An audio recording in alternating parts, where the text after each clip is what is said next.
Sir నమస్కారం sir. నమస్తే అండి. సార్ జగన్మోహన్ రెడ్డి గారు అసెంబ్లీకి రాకపోవడం మనం చూస్తున్నాం సార్. ఇప్పటివరకు ఆయన వచ్చింది లేదు. అయితే దీనిపైన రఘురామకృష్ణరాజు గారు ఇప్పుడు రియాక్ట్ అయ్యారు. అంటే ఈ మంత్ 24 నుంచి మళ్ళీ అసెంబ్లీ సమావేశాలు స్టార్ట్ అవబోతున్నాయి కదా. ఈసారి రాకపోతే పులివెందుల్లో ఉప ఎలక్షన్స్ వస్తాయి. జగన్మోహన్ రెడ్డి గారి పైన అనర్హత వేటు పడుతుంది, రూల్ ఉంది అని చెప్పేసి ఆయన మాట్లాడుతున్నారు. మరి ఈసారన్నా జగన్మోహన్ రెడ్డి గారు వచ్చే ఛాన్స్ ఏమన్నా కనిపిస్తుందా? ఒకవేళ రాకుంటే అనర్హత వేటు నిజంగా వేస్తారంటారా సార్? మీరేం చెప్తారు? అంటే అసెంబ్లీకి ఇన్ని రోజులు హాజరు కావాలి, ఇన్ని గంటలు హాజరు కావాలని ఒక లెక్క ఉంది. ఆ లెక్క ప్రకారం అన్ని గంటలు అన్ని రోజులు హాజరు కాకపోతే అనర్హత వేటు పడేటువంటి అవకాశం ఉంది. దీనికంటే కీలకమైన విషయం ఏంటంటే ఆయన మాజీ ముఖ్యమంత్రి కావచ్చు, కానీ ఆయన ఒక శాసనసభ నియోజకవర్గానికి ప్రతినిధి కూడా, శాసనసభ్యుడు కూడా. నీకు శాసనసభలోకి వచ్చే ఉద్దేశం లేనప్పుడు శాసనసభ్యత్వం ఉంచుకునే హక్కు ఎక్కడిది? ఇది ప్రశ్న.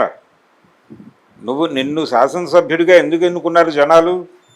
వాళ్ళ సమస్యలని శాసనసభలో నువ్వు మాట్లాడతావు అని. అంటే ప్రజలకి శాసనసభకి మధ్య వారధిగా నువ్వు ఉన్నావు. శాసనసభ్యుడు అనగా అది. ఆ బాధ్యతని నేను నిర్వహించను అన్నప్పుడు శాసనసభ్యుడిగా కొనసాగే నైతిక హక్కు మాత్రం ఏముంటుంది? అసెంబ్లీకి రాను అన్నప్పుడు శాసనసభ్యత్వానికి రాజీనామా చేసి వెళ్ళిపోవాలి. ఇప్పుడు శాసనసభలు అంటే పార్లమెంట్లు, అసెంబ్లీలు పందుల దొడ్లు అన్నాడు ఒక పెద్ద మనిషి. అసెంబ్లీ వేదిక మీదే అన్నాడు ఆ మాట తరిమల నాగిరెడ్డి గారు. పార్లమెంట్, అసెంబ్లీలు పందుల దొడ్లు అనేసారు కదా. నాగిరెడ్డి గారు అన్నారా, లేకపోతే ఆ రోజున పార్లమెంటరీ రాజకీయాలని కాదు అన్నటువంటి అప్పటి లెఫ్ట్ ఎక్స్ట్రీమిస్టులు ఇంకెవరైనా అన్నారా, చారు మజుందార్ అన్నాడా అనేది కన్ఫ్యూజన్. కానీ మొత్తానికి ఆ మాట అయితే అక్కడి నుంచి వచ్చింది. పార్లమెంట్లు, అసెంబ్లీలు పందుల దొడ్లు అని. అలాంటి డెసిషన్తో ఉన్నవాళ్ళు అసెంబ్లీలకు రారు, వాళ్ళు అసెంబ్లీలకు పోటీ చేయరు. ఈ వ్యవస్థ మీద వాళ్ళకి నమ్మకం లేదు కాబట్టి వాళ్ళు వాళ్ళ పద్ధతిలో ఎన్నికలు బహిష్కరించి పోరాటం చేస్తారు. ఆ లైన్లో నువ్వు ఉంటే ఆ మాటలు మాట్లాడవచ్చు. నేను అసెంబ్లీకి ఎందుకు వస్తాను అని. నువ్వు ఆ లైన్లో లేవు. నువ్వు ఒక ఎలక్షన్ దీనిలో ఉన్నావు. ఉన్నప్పుడు అసెంబ్లీకి లోబడి వ్యవహరించాలి. నువ్వు ప్రాతినిధ్యం వహిస్తున్న శాసనసభకి జవాబుదారీ. నీ జవాబుదారీతనాన్ని ప్రదర్శించాలి. ఆ నియోజకవర్గంలో అక్కడ ఉన్నటువంటి ప్రజలకు ఉన్నటువంటి కష్టాలని నువ్వు ఇక్కడ మాట్లాడాలి. మాట్లాడకపోతే వాళ్ళు నష్టపోయినట్టు కదా. వాళ్ళు డిఫెమేషన్ దావా వేస్తే ఏంటి పరిస్థితి?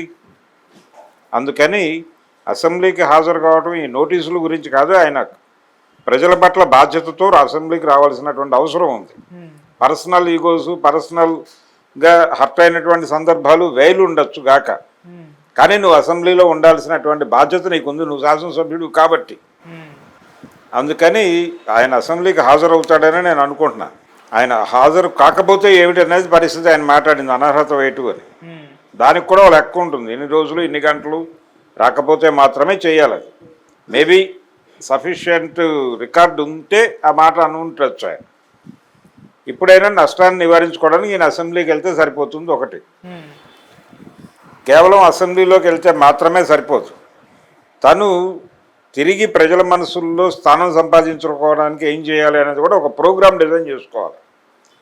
ఆ ప్రోగ్రామ్ డిజైనింగ్లో ఆయనకి ఒక అడ్వైజ్ ఏంటంటే, ఈ ప్రజలతో రెగ్యులర్గా సంబంధాలు పెట్టుకోవాలి. ప్రజలకు యాక్సెస్ ఇవ్వలేదు అనేది ఆయన మీద ఉన్న ఆరోపణ. ఇప్పుడు యాక్సెస్ ఇచ్చి చూడాలి. అంటే ప్యాలెస్ తలుపులు తెరిచేసి జనాలు ఎప్పుడైనా వచ్చి తమ కష్టాలు అతనికి చెప్పుకునే అవకాశం కల్పించాలి. ఒక గ్రీవెన్స్ సెల్ ఉండాలి అక్కడ. ఇలాంటి ఆర్గనైజేషన్స్ పెట్టుకుని ఆయన నెమ్మదిగా ప్రజల్లోకి వెళ్ళగలిగితే, ప్రజల్లో ఆయన మీద ఉన్నటువంటి కొన్ని అభిప్రాయాలని పక్కకి గెంటగలిగితే మాత్రమే ఆయన గెలుపు సాధ్యం భవిష్యత్తులో. అందుకని ఆయన మరింత బాధ్యతగా వ్యవహరించాల్సి ఉంటుంది. అసెంబ్లీకి వెళ్తాడు, అలాగే జనంలోకి కూడా వెళ్తాడు. వెళ్ళక తప్పని పరిస్థితి ఉంది ఆయనకి. రఘురామకృష్ణరాజు గారు ఏదో అరెస్ట్ చేస్తాడు, లేకపోతే అరెస్ట్ ఏం కాదు, అనర్హత వేటు ప్రకటిస్తాం అన్నారు. అనర్హత అనే వేటు వేసే ఛాన్సెస్ ఉన్నాయి అనేది చెప్పాడు ఆయన, ఎస్టాబ్లిష్ చేసి. ఆ పరిస్థితి తెచ్చుకుంటాడు జగన్ అని నేనైతే అనుకోను. ఆ కండిషన్ తెచ్చుకునే పరిస్థితిలో లేడు ఆయన. ఆయనకి ఇప్పుడు శాసనసభ్యత్వం చాలా అవసరం. బై ఎలక్షన్స్కి వెళ్ళే మూడ్లో కూడా లేరు వీళ్ళెవరు. బై ఎలక్షన్స్కి మూడ్ కూడా కాదు. అంటే ఆ ఉన్న ఒక సీటు కోల్పోయినట్టు అవుతుంది. అందుకని ఆ రిస్క్ చేస్తాడని నేను అనుకోను. మళ్ళీ ఏదో టైంపాస్ కొద్ది అనర్హత వేయడం తప్పించుకోవడానికి ఒకసారి వెళ్ళి మళ్ళీ మీ మిగతా రోజులు వెళ్లకుండా ఉండే. అవును, అసెంబ్లీకి వెళ్ళండి, వెళ్ళి అక్కడ ఏం మాట్లాడుకుంటున్నారో వినండి. పైగా బడ్జెట్ సమావేశాలు రేపు. బడ్జెట్ సమావేశాల్లో ప్రతిపక్షం లేకపోతే ఎలాగా? మీకు ప్రధాన ప్రతిపక్ష హోదా ఇవ్వకపోయి ఉండొచ్చు కాక వాళ్ళు టెక్నికల్గా. అది డినై చేసినంత మాత్రాన్ని నేను శాసనసభ బహిష్కరిస్తానంటే కుదరదు. శాసనసభను బహిష్కరించే ఉద్దేశం ఉంటే శాసనసభ్యత్వానికి రాజీనామా చేయండి. రాజీనామా చేస్తే బై ఎలక్షన్స్ పెట్టుకుని ఇంకొకరిని గెలిపించుకుని పంపిస్తారు. మీరు రాజకీయ సన్యాసం చేయండి విజయసాయి రెడ్డి లాగా. అంతే తప్ప నేను రాజకీయాల్లో ఉంటాను, నేను ఇతర వ్యవస్థలను గౌరవించను అంటే కుదరదు. అది పరిస్థితి. కేసీఆర్ గారిది కూడా సేమ్ పరిస్థితి ఉంది. ఆయన ఒక్క బడ్జెట్ అప్పుడే మాత్రం వెళ్ళారు, మళ్ళీ మిగతా రోజులు వెళ్ళలేదు. ఆయన కూడా ఆయనకి వర్తిస్తుంది. ఎవరికైనా సరే ఇన్ని రోజులు హాజరు కావాలని ఉంటుంది. అన్ని రోజులు వీళ్ళు హాజరు అవుతారు.